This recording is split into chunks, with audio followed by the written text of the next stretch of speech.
Hello friends, चलो next chapter is registration. अच्छे amendment आए रजिस्ट्रेशन में भी। देखो अमेंडमेंट इजी है लेकिन सब कॉन्सेप्चुअल है।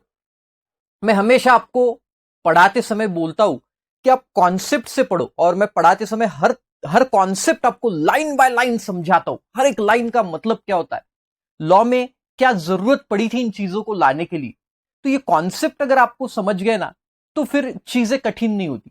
तो इसी प्रकार मैं आपको अमेंडमेंट भी बता रहा हूं अभी कि पुराना लॉ क्या था और उसको चेंज करने की जरूरत क्यों पड़ी, क्या रीजन था जिसकी वजह से इसको चेंज करने की जरूरत पड़ी। जैसे बहुत बार होता है कि वो नोटिफिकेशन के पावर यूज करके नोटिफिकेशन डाल देते, लेकिन उसका इफेक्ट एक्ट में तो नहीं आया। नोटिफिकेशन डाल दिया, एक्ट में इफेक्ट नहीं आया, हमने देखा। तो फिर अब इसको प्रोविजो ऐड करके एक्ट में डाल दिया। तो ऐसे बहुत चीजें हैं जो हम अभी देखते जाएंगे। ओके, सो कॉन्सेप्चुअली समझो, अमेंडमेंट कठिन नहीं है, राइट, सिंपल। चल देखो रजिस्ट्रेशन सेक्शन 22 हमने पढ़ा था, the person who are liable to take the registration. ऐसे कौन से लोग हैं जो रजिस्ट्रेशन लेने के लिए लायबल है, जिसमें हमने देखा था कि 20 लाख के ऊपर अगर आपका एग्रीगेट टर्नओवर चले जाता है तो आपको रजिस्ट्रेशन लेना पड़ेगा। ओके, तो उसमें एक क्लॉज था, अगर आपको याद होगा, नोटिफिकेशन के थ्रू उन्होंने लाया था इस क्लॉज को। नोटिफिकेशन नंबर 10/2019, 1 अप्रैल 19 से इफेक्टिव था, जिसमें लिखा था अगर कोई पर्सन है जो exclusively engaged in supply of goods है, एक्सक्लूसिवली, राइट, याद है आपको? यस। तो exclusively engage in supply of goods है तो फिर उसके लिए ये जो लिमिट है रजिस्ट्रेशन लिमिट लेने की, ये 20 लाख से बढ़ा के 40 लाख कर दी। लेकिन ये था नोटिफिकेशन के तहत। अब उसको एक्ट में इंसर्ट करने के लिए गवर्नमेंट ने एक प्रोविजो ऐड कर दिया उसमें। तो देखो मेन सेक्शन 22 में एक प्रोविजो ऐड करके बता दिया, देखो, प्रोवाइडेड दैट, राइट, ऊपर वाला क्लॉज आपकी बुक में होगा, provided that the government may at the request of state and on the recommendation of the council, GST council और स्टेट का रिकमेंडेशन लेके, enhance the aggregate turnover from 20 lakh rupees to such amount not exceeding 40 lakh, है ना, maximum कितना, 40 lakh, such amount not exceeding 40 lakh. This is language of law. In case of a supplier who is engaged exclusively in supply of goods subject to such a conditions and limitation as may be notified। तो जो भी conditions है उनको follow करके आप ये proviso का इस्तेमाल कर सकते हो, लेकिन he should be engage in exclusively supply of goods. Okay, amendment कुछ भी नहीं है, नोटिफिकेशन को एक्ट में डाल दिया, तो एज सच कोई अमेंडमेंट नहीं हुआ। बट इसमें एक एक्सप्लेनेशन उन्होंने इंसर्ट किया, this explanation has been inserted. Okay, तो ये एक्सप्लेनेशन क्या इंसर्ट किया ये हम लोगों को समझना पड़ेगा। बहुत सिंपल सा, ये इंटरेस्ट वाला पॉइंट तो बड़ा तकलीफ देता है, इंटरेस्ट वाला पॉइंट है ना, लेकिन सिंपल है। देखो क्या है इंटरेस्ट। अब मान के चलो कि मैं एक पर्सन हूं या आप एक पर्सन हो, कोई भी आप अपन गुड्स में बिजनेस करते, कौन सा, ऑटोमोबाइल इंजिन्स के गुड्स में, ऑटो इंजिन्स के गुड्स अपन डील कर रहे, ट्रेडिंग कर रहे, है ना, और अपना टर्नओवर है let's say 37 lakhs। Okay, 37 lakhs turnover, right, excuse me. Now अब क्या हुआ गाइज कि मेरा बैंक में एफडी है या फिर मैंने किसी को लोन देके रखा है, उसका ब्याज मुझे मिलता है, राइट। अब वो सवाल ये उठा था कि अब ये बैच की इनकम भी मुझे आ रही, कितनी आ रही वो अपन बाद में देखते, पहले तो समझ लेते कि हमें बैच की इनकम भी आ रही। तो ये तो सर्विस से हमने लोन दिया और उससे हमें पैसा मिला है, बट क्या अब मैं एलिजिबल होगा क्या ये 40 लाख के जो 40 लाख का जो प्रोविजो आया नोटिफिकेशन के थ्रू, पहले उन्होंने बोला था, क्या इसके लिए मैं एलिजिबल होगा? क्योंकि वहां तो बोला है कि exclusively in supply of goods होना चाहिए, और यहां मेरी बैच की इंटरेस्ट की भी इनकम है, तो बड़ा मुश्किल हो गया। ऐसा केस में अब क्या करें? क्या हम एलिजिबल होंगे वो 40 लाख के लिए? बताओ आप बोलो मैं सुन लेता हूं आपका आंसर, आपके दिल में क्या चल रहा है मैं सुन लेता हूं। यस, हम लोग एप्लीकेबल होंगे गाइस। तो यहां पे ये एक्सप्लेनेशन इंसर्ट करके उन्होंने बोला कि अगर आप कोई एग्जिम्ड सर्विस सप्लाई कर रहे हो, लेकिन कौन सी एग्जिम्ड सर्विस?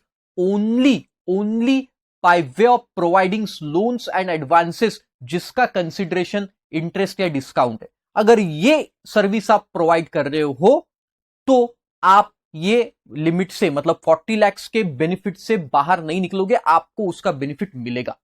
भले ही क्यों ना आपको इंटरेस्ट इनकम मिल रही है, वो सर्विस है, still you will get the benefit, right. अरे समझ में आया? तो वो एक्सप्लेनेशन में लिखा है। फिर दूसरा सवाल मेरे दिमाग में, जहन में आया, जो यहां नहीं लिखा है, जो यहां नहीं लिखा है, लेकिन आपको मालूम है जो लिखा हुआ होता है वो तो इंपॉर्टेंट है ही, बट जो नहीं लिखा होता है वो उससे भी इंपॉर्टेंट है, ये मैं हमेशा बोलता हूं। और ये जो नहीं लिखा है ना, इसी के ऊपर इंस्टीट्यूट क्वेश्चन पूछती है। तो मेरे जहन में एक क्वेश्चन आया। क्या आया? आपके भी जहन में, दिमाग में आया होगा। क्या क्वेश्चन आया मालूम है आपको? मेरे दिमाग में क्वेश्चन आया, अब मेरा इंटरेस्ट इनकम है लेट से 5 लाख रुपए का, तो 37 लाख मेरा टर्नओवर इनकम, मेरा टर्नओवर 37 लाख हो गया ऑटोमोबाइल इंजन का, और मेरा बैच का जो पैसा मुझे मिलता है interest by way of loans and advances जो दिए थे, उसका इंटरेस्ट है, डिस्काउंट मेरा है 5 लाख रुपीज का। तो टोटल हो गए 42 लाख रुपीज।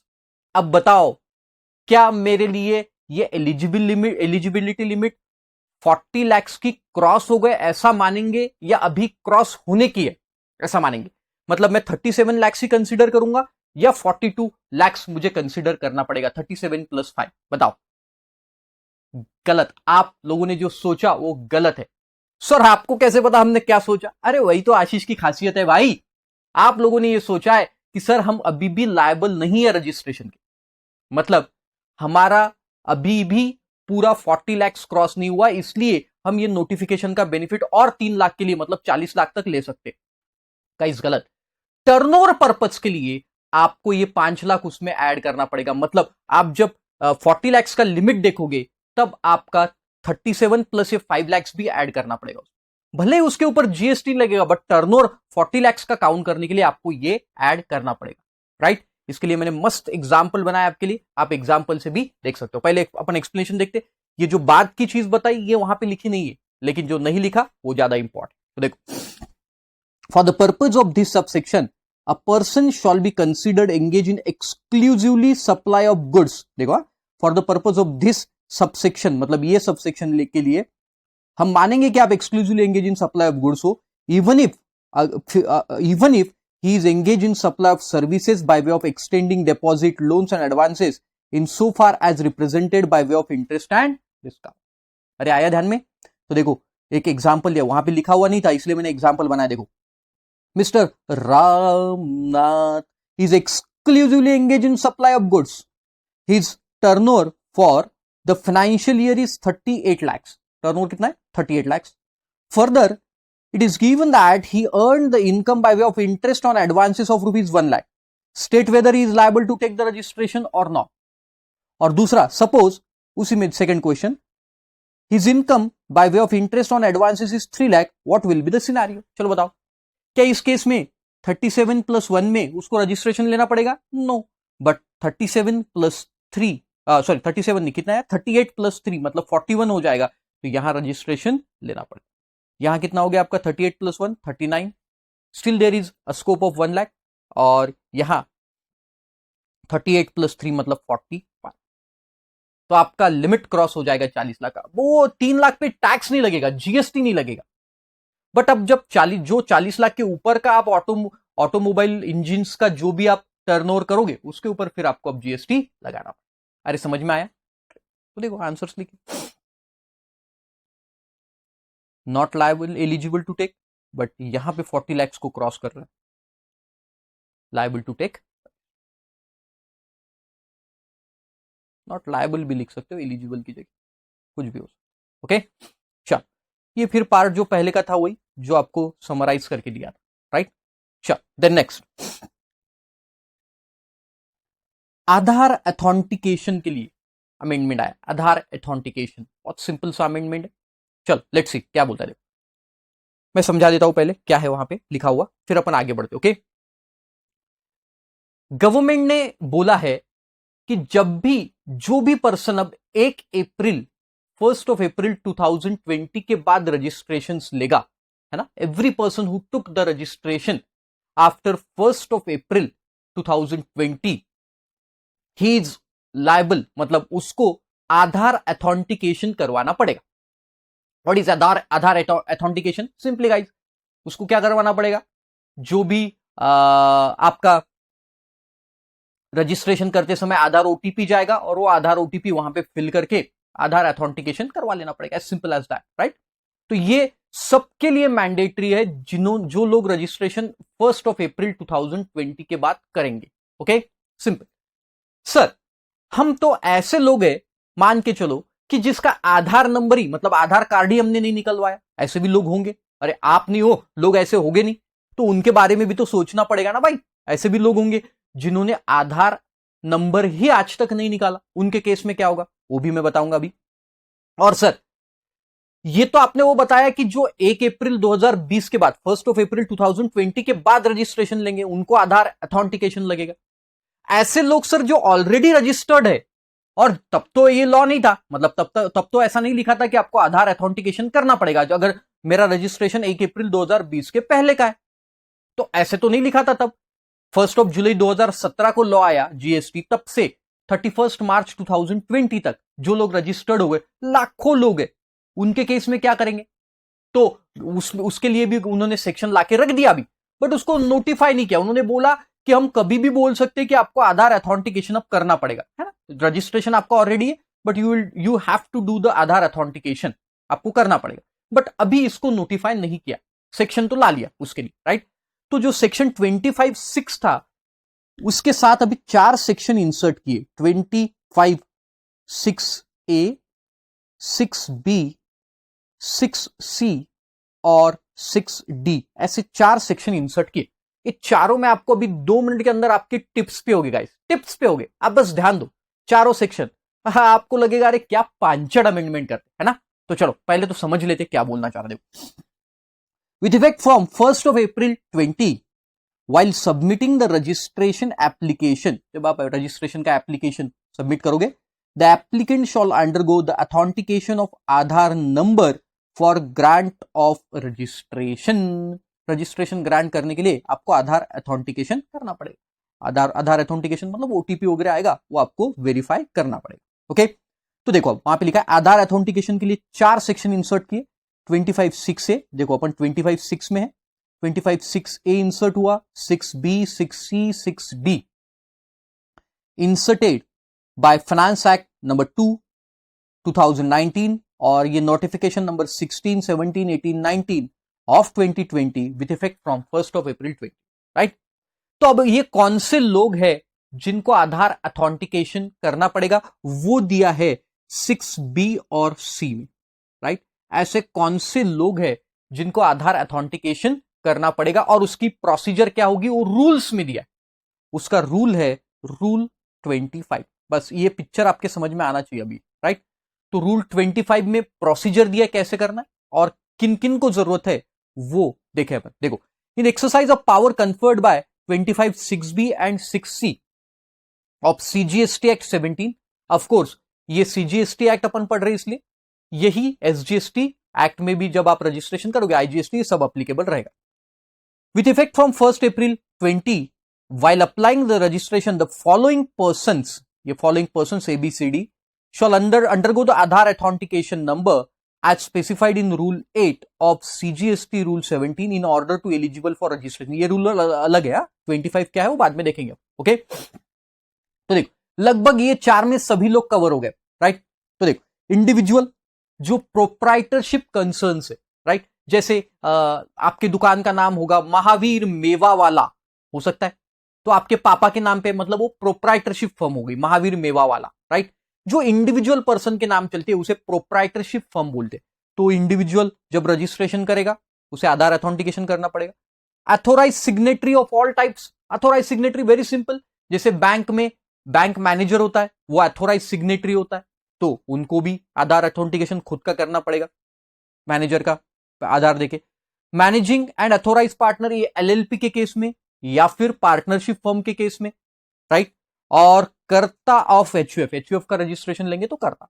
अथोराइज सिग्नेटरी में आपका कंपनी का डायरेक्टर वगैरह भी आ जाएगा, राइट। तो ये सब लोगों को आपको आधार अथेंटिकेशन करना पड़ेगा बिफोर टेकिंग रजिस्ट्रेशन, और ये दिया है 6B एंड 6C में, right, 6B and 6C of section 25,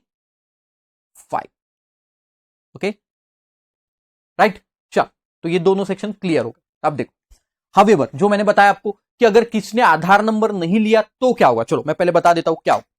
मान के चलो कि मुझे रजिस्ट्रेशन लेना है जीएसटी में और मेरे पास आधार नंबर नहीं है, तो ऐसे केस में क्या होगा।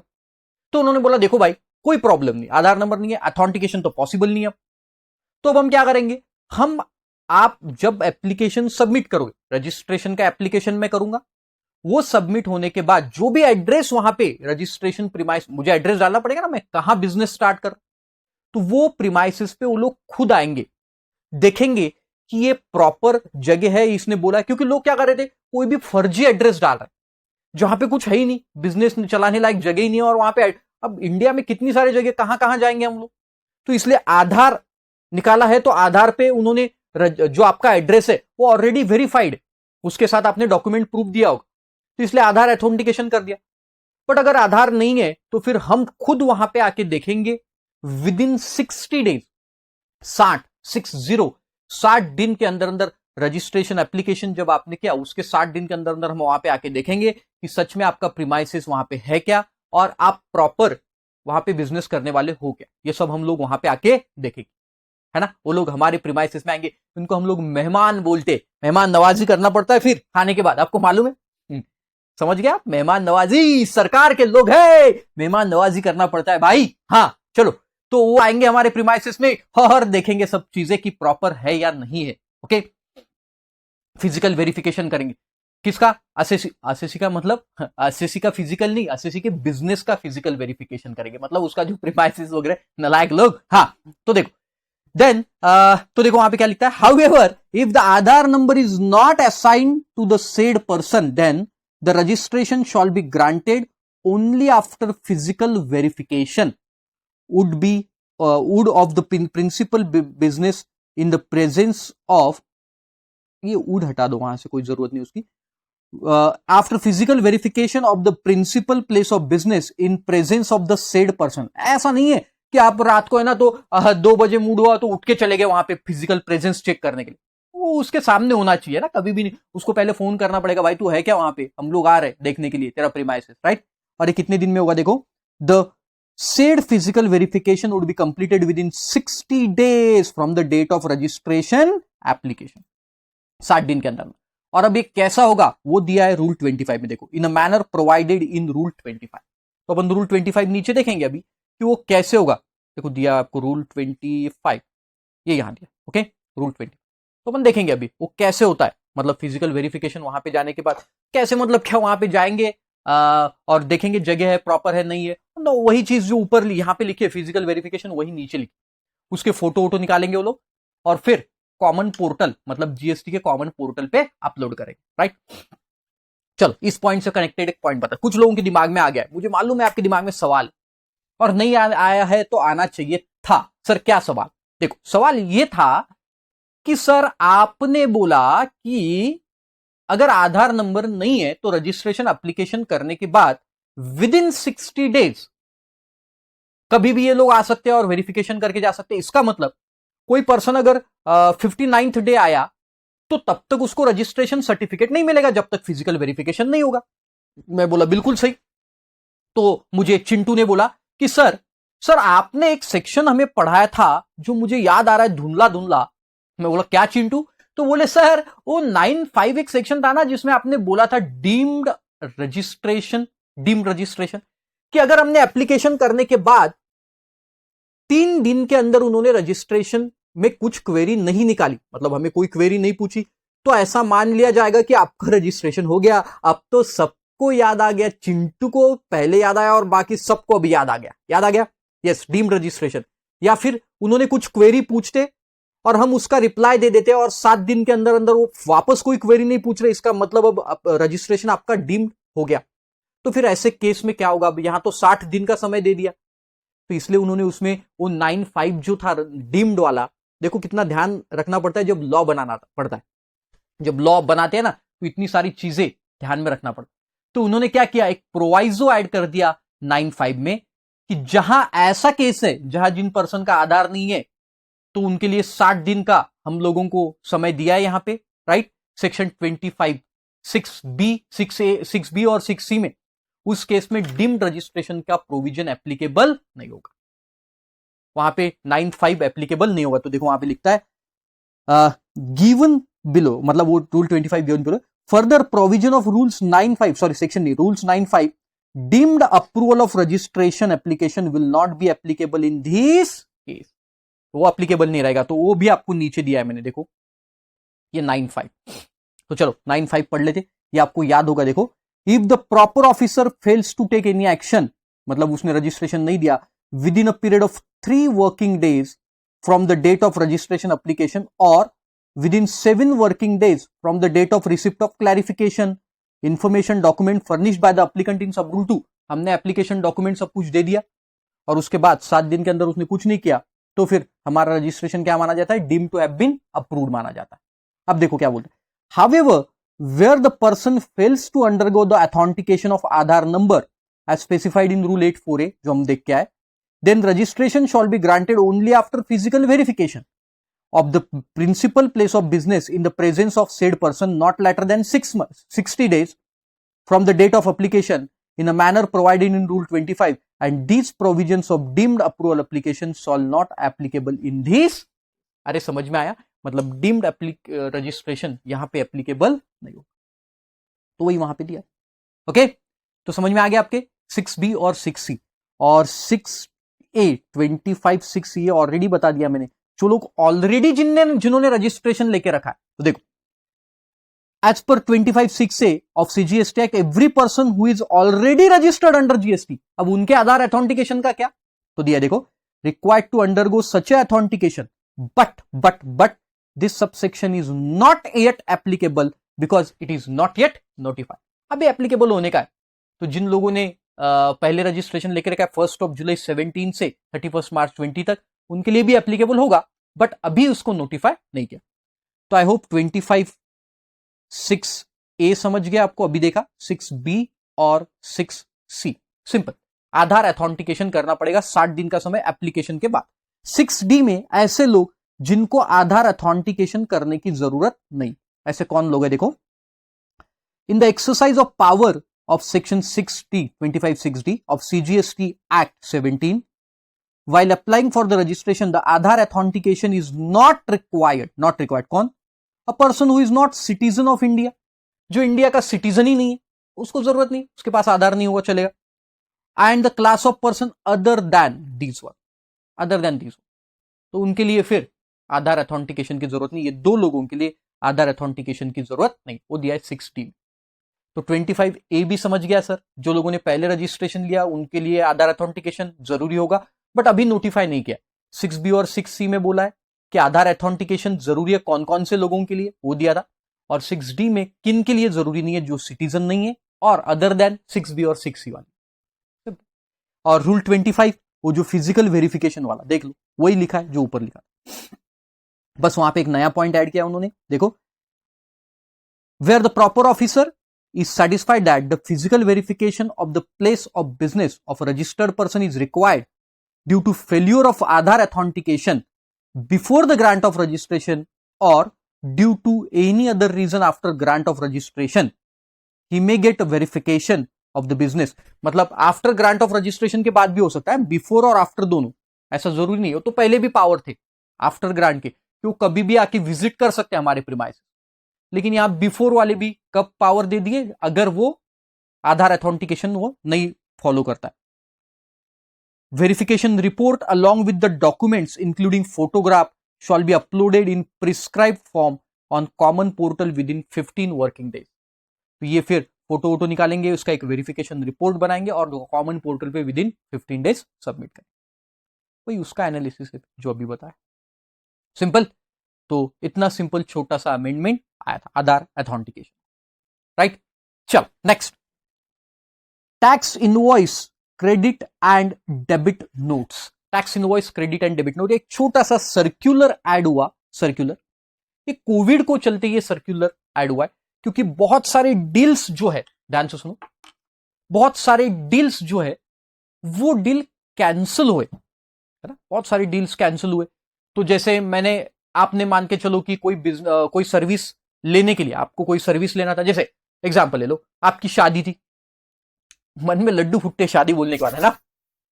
तो आपने क्या किया, केटरिंग वाले को एडवांस दे के रखा, और फिर अचानक से क्या आ गया, कोरोना, है ना, कोरोना आ गया। तो फिर उसके कारण उन्होंने बोला आपने तो 5,000 लोगों के लिए खाना बनाने के लिए बोला था उसको, केटरिंग वाले को, और अब गवर्नमेंट ने बोल दिया सीधा सिर्फ 50 लोग आप बुला सकते हो शादी में, सिर्फ 50 लोग।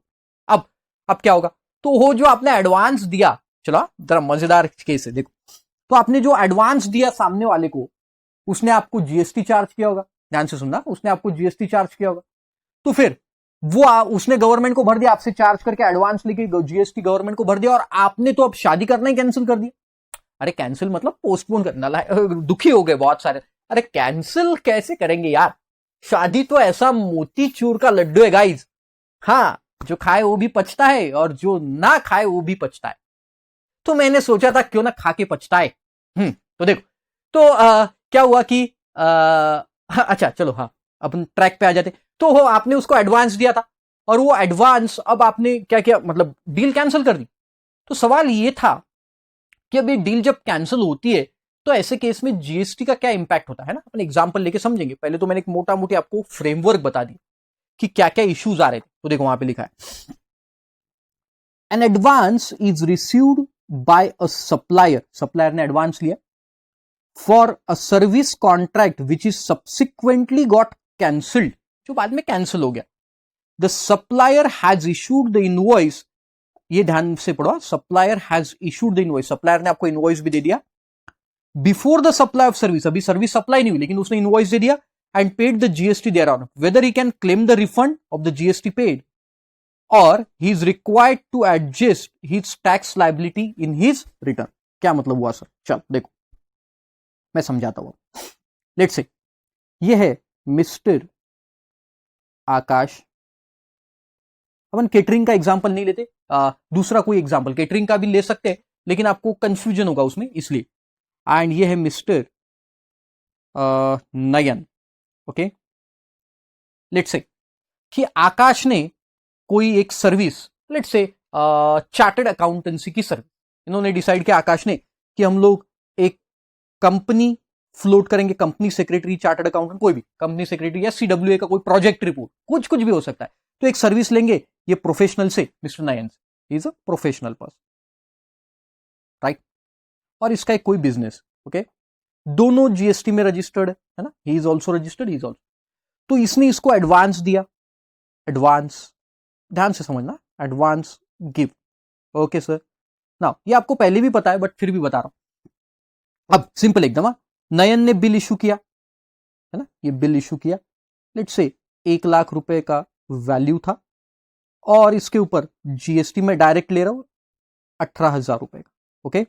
और ये 1,18,000 रुपए का बिल नयन ने किसको दे दिया, आकाश को दे दिया। ना Akash took the credit, took credit of 18,000 rupees GST, है ना, इसने क्रेडिट लिया होगा। और नयन ने क्या हो गया बताओ, नयन ने क्या किया होगा, नयन पेड 18,000 जीएसटी टू गवर्नमेंट, है ना, ये तो सिंपल ट्रांजैक्शन जैसा हम हमेशा करते, नयन ने 18,000 का जीएसटी गवर्नमेंट को पे कर दिया होगा, वेरी सिंपल ना। अब सब्सिक्वेंटली क्या होगा कि ये अभी सर्विसेज देने के, है ना, ये एडवांस देके रखा था, और इसने बिल भी इशू कर दिया, पूरा एडवांस, मतलब एडवांस ही बिल का अमाउंट था, वो पूरा अमाउंट देके रखा, उसने बिल भी इशू कर ना। अब ये आकाश की और नयन की कोई अनबन हुई, कोई चीज को लेकर अनबन हुई, और आकाश ने बोला कि मुझे तो आपके साथ काम नहीं करना। तो नयन ने बोला अच्छा कोई बात नहीं, ओके, मैं आपका एडवांस आपको वापस कर देता हूं जो भी दिया था। तो नयन ने 1,00,000 रुपए इसको वापस कर दिए, लेट से। अब व्हाट अबाउट दिस 18,000 जो नयन ने ऑलरेडी गवर्नमेंट को पे कर दिए है, इसका क्या होगा, अरे 18,000 तो गवर्नमेंट को पे कर दिया ना, राइट। अब आकाश ने इसको बोला कि आपने देखो 1,00,000 मुझे नहीं, मुझे पूरे 1,18,000 चाहिए, क्योंकि मैंने तो आपको 1,18,000 दी। तो नयन बोला भाई मैं 1,18,000 नहीं दे सकता आपको, क्योंकि 18,000 तो मैंने गवर्नमेंट को पे कर दिए। बट आकाश सेठ ऐसे थोड़ा ना होता है, राइट। तो उन दोनों के बीच में एग्रीमेंट हुआ और उसने 18,000 भी वापस कर दिए, टोटल 1,18,000 वापस हो गए। अब सवाल ये उठा, नयन ने जो 18,000 गवर्नमेंट को पे कर दिए उसका क्या होगा, उसका क्या होगा। तो गवर्नमेंट ने बोला देखो सिंपल सी बात है, जब ये वापस करता है, ये एडवांस वापस होगा तो उसके समय क्या इशू करो, एक क्रेडिट नोट इशू कर दो। क्रेडिट नोट इशू कर दो कि भाई हमने जो बिजनेस में सौदा किया था वो सौदा क्या हो गया, कैंसिल हो गया, सिंपल एज दैट। जो पैसा हमें एडवांस के तौर पे मिला था वो हमारा सौदा कैंसिल हो गया, हमने उसको पूरा पैसा वापस कर दिया। तो ये 18,000 जो आपने एक्सेस गवर्नमेंट, अब क्या दिखेगा कि ये लाइबिलिटी तो है ही नहीं ना, आपकी लाइबिलिटी नहीं है क्योंकि सर्विस ही नहीं दी, तो लाइबिलिटी कहां से आई। तो ये तो एक्सेस पे किया गवर्नमेंट के पास, ऐसा दिखेगा क्योंकि आपने क्या इशू किया, क्रेडिट नोट भी इशू कर दिया, राइट। तो ऐसे टाइम पे फिर ये 18,000 का जो आपका एक्सेस पेड है नयन का, तो वो कोई और लाइबिलिटी के साथ यूज कर सकता है। कोई और लाइबिलिटी होगी, कोई और क्लाइंट होगा नयन का, उसके पेमेंट के साथ ये 18,000 यूज करेगा, राइट। या फिर नयन इसका क्या कर सकता है, रिफंड भी क्लेम कर सकता है, रिफंड। ये रिफंड के चैप्टर में भी आएगा सेम चीज, और उसके लिए RFD 01 इशू करेगा, राइट। एप्लीकेशन फाइल करेगा रिफंड के लिए 18,000, प्रोवाइडेड ये 18,000 का क्रेडिट जो आकाश ने लिया हुआ है, यस करेक्ट, बहुत सारे लोगों ने सही पहचाना, आपके दिमाग में था ये इसने क्या करना चाहिए, रिवर्स। अरे अदरवाइज डबल बेनिफिट मिलेगा ना, नयन रिफंड लेगा या फिर नयन कोई और लाइबिलिटी के साथ उसको यूज करेगा, और इधर आकाश भी उसका क्रेडिट ले रहा है, ऐसे थोड़ी होगा। तो आकाश को ये क्रेडिट क्या करना पड़ेगा, जो उसने लिया था वो रिवर्स करना पड़ेगा। नयन क्रेडिट नोट इश्यू करके लाइबिलिटी के साथ उसको यूटिलाइज कर सकता है कोई और लाइबिलिटी के साथ, या फिर उसका रिफंड एप्लीकेशन कर सकता है, सिंपल एज दैट, राइट। तो देखो इन द केस, लेकिन ये क्या कब है बेटा, the supplier has issued invoice, उसने इनवॉइस ऑलरेडी इशू किया एडवांस के अगेंस्ट।